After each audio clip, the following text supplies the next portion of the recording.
Hi guys, I greet you all from wherever you're watching me, depending on your time zone. Again, I welcome you to today's Punchline discussion.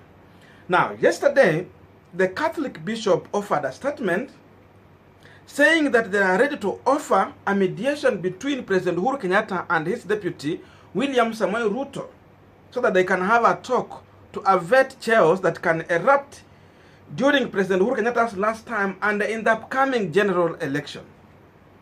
And according to the bishops, the tough exchange between President Uhuru Kenyatta camp and William Samoei Ruto camp is just toxic for the country and dangerous for the economy of the country. The bishops have made it clear that the disunity between Uhuru and William Samoei Ruto can ignite political chaos in the country. And remember, we are heading to the next general election. It is an open and sad reality that the President and the Deputy President of the Republic of Kenya are not reading from the same script. The public exchanges that are being witnessed are dangerous for the prevailing peace and tranquility in the country and cannot be taken lightly. They are already creating anxiety among the people and have potential to ignite political violence if not addressed with immediate effect.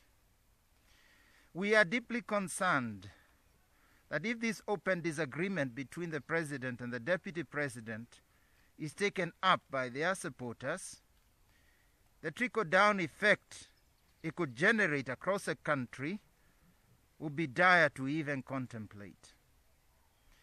In a young democracy like ours, it is important that there is unity among the top leaders, as this gives confidence to the people.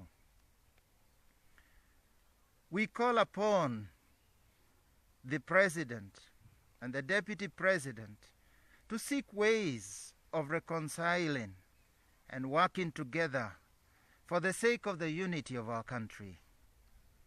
As church leaders, we are ready to step in and mediate a working arrangement between the two leaders that our country badly needs, as provided by the... Now, a day later, meaning today, the Deputy President has responded to the bishop and to the Kenyans that for him, he is ready for reconciliation between him and President Uhuru Kenyatta. So what that one means is that Ruto has finally responded to the Catholic bishops.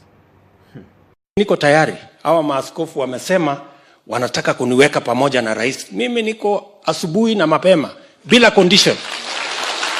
Kwa sababu mimi namheshimu rais. Yeye ni mdosi wangu. Kuna watu tu wakora wamekuja hapo wakaweka fitina mingi. Mpaka wakasemekana huyu Deputy President uweke kando, sijui nini. Lakini mimi niko ready. Without condition, any moment, kwa sababu tulichaguliwa pamoja na Wakenya na walitupatia majukumu ya kuendesha serikali hii ya Kenya mbele kwa muda ambayo tumepatiwa. Wale wengine ambao wameleta fitina wangoje tuende kwa uchaguzi. Uweze kuja kutoea serikali ambayo wewe hukuunda. Ama namna gani? Si waende watafute vile tulienda kutafuta. Na watatukuta huko tukitafuta pia. Now that the Catholic Church bishops have talked, the Deputy President William Samoei Ruto has responded, and we are yet to see President Uhuru Kenyatta responding. The question is there a possibility of reuniting these two? And that is what we are going to answer in this video. But before we go deep into that, I have a quick request. You might be watching me and you have not yet subscribed. My humble request, please consider subscribe so that any other time once we come out with a video like this one, you will always get notified. And again, to all the channel subscribers and anyone who dropped comment, I must say thank you so much for your unconditional support. And please help us by sharing this video out. Now back to our discussion. So number one, before even the president respond, from the deputy president respond, it tells you clear that the two might not reconcile. Because in one hand, William Samoei Ruto is saying that he is ready for unity between him and President Uhuru Kenyatta so that he can bring the peace in the country. But in the other hand, he is setting an ultimatum for the president that wale wengine, they should get out as he reunite with the president. So when he say like that, he simply means that Raila Amolo Odinga, who is in handshake with President Uhuru Kenyatta should get out for him to reconcile with President Uhuru Kenyatta. So in one hand, he is calling a reconciliation between him and the president a unity. But now, in that unity still, he is breaking the existing unity between the president and the ODM leader, Raila Amolo Odinga. So in that alone, I believe that President Uhuru Kenyatta cannot dump Raila Amolo Odinga for a unity between him and his deputy. And in fact, even let me put that question to you here, you answer as we continue. Do you think that Uhuru Kenyatta can dump Raila Amolo Odinga for a talk with William Samoei Ruto? And I'm asking this because Uhuru was on ballot in 2017, Raila was on ballot. So in one hand, Uhuru had the half of the country, and in the other hand, Raila was supported with the other half. So these two guys are the one who definitely are carrying the country, and that might be the biggest unity that Kenyans might have had. And number two is lack of trust between the two. Because seemingly, for the past time, President Uhuru Kenyatta has proved to build a trust between him and the ODM leader, Raila Amolo Odinga. But before Uhuru Kenyatta engaging the ODM leader, the question is why? Part of the issues was that there was already an internal sabotage in Jubilee Party. And that sabotage is what some Kenyans believe that Raila Amolo Odinga just came in to rescue President Uhuru Kenyatta from such incidents. And number three is overambition. The deputy president has the ambition to become the next president of the Republic of Kenya as quick as possible. And that's why you find the deputy, in one hand, he wants to earn credit from what Jubilee government has done well, and in the other hand, he wants to distance himself from all the failures of the government. And the truth of the matter is that if the deputy president has to take credit for the good success in the government, then equally he has to share in the equal measures the failure of President Uhuru Kenyatta government. For example, just the other day, the price of the fuel was increased. What did the deputy president did? For him to appeal to the emotions of Kenyans, the poor, he went ahead to condemn the increase of price of oil publicly rather than advising President Uhuru Kenyatta in privacy. So that alone tells you that the president and the deputy are not reading from the same book. And for that reason, Ruto just wants to appeal to Kenyans so that he can win in the next general election rather than working with President Uhuru Kenyatta. So that alone, even in its own way, it is the sabotage in President Uhuru Kenyatta's government.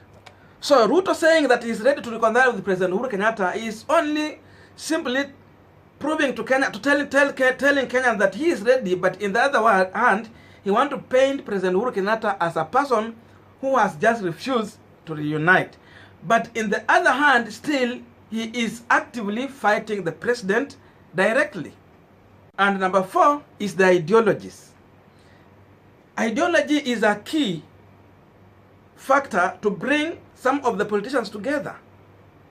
But if you check between President Uhuru Kenyatta and William Samoei Ruto, they don't share the ideology. What brought these two leaders together was the ICC case that was haunting them. And since the sediment in the water settled, when the ICC case was brought down, that unity between the two ended just like that. But if these two guys were sharing the ideology, then the unity could have continued. So for that reason, there's no possibility of bringing back William Samoei Ruto and President Uhuru Kenyatta together. Because if you check even between these two guys, one person is here coming up with his bottom-up approach to the economy, and in the other hand, we have the president who appreciates the trickle-down model of the economy. So they read totally from different pages. And number four, President Uhuru Kenyatta told Kenyans publicly that he is not going to hand over power to thieves. So Uhuru in himself, he believed that William Samoei Ruto is a thief. So for that reason, I don't see if the president has answered to that question that really Ruto is not a thief. So if he still believes so, there's no way President Uhuru Kenyatta can reunite with the person whom personally he sees him as a person who is ready to steal from Kenyans. And lastly, number five, Ruto is believed to be a revengeful politician. So that means just in case William Samoei Ruto get to power, those people who tormented him in President Uhuru Kenyatta's government, including President Uhuru Kenyatta himself, it is believed that they can face the consequences on how they mistreated William Samoei Ruto. So Ruto can revenge. For that reason, the people within President Uhuru Kenyatta can also not allow the president just to go ahead and reconcile with his deputy. So, putting all these things together, it tells you that the reconciliation between President Uhuru Kenyatta and his deputy William Samoei Ruto might not be that much possible as people could think. And even the deputy president in himself, he believed that the reconciliation might not be there. That's why you see he come out openly to talk about this issue in public, just to tell Kenyans that I am ready for reconciliation, but look here, the president is not ready to embrace the unity and reconciliation in the country. That's my take, but please go in the comment section, give me your view. Thank you so much for listening to me up to this far. May good God bless you and see you in our next video.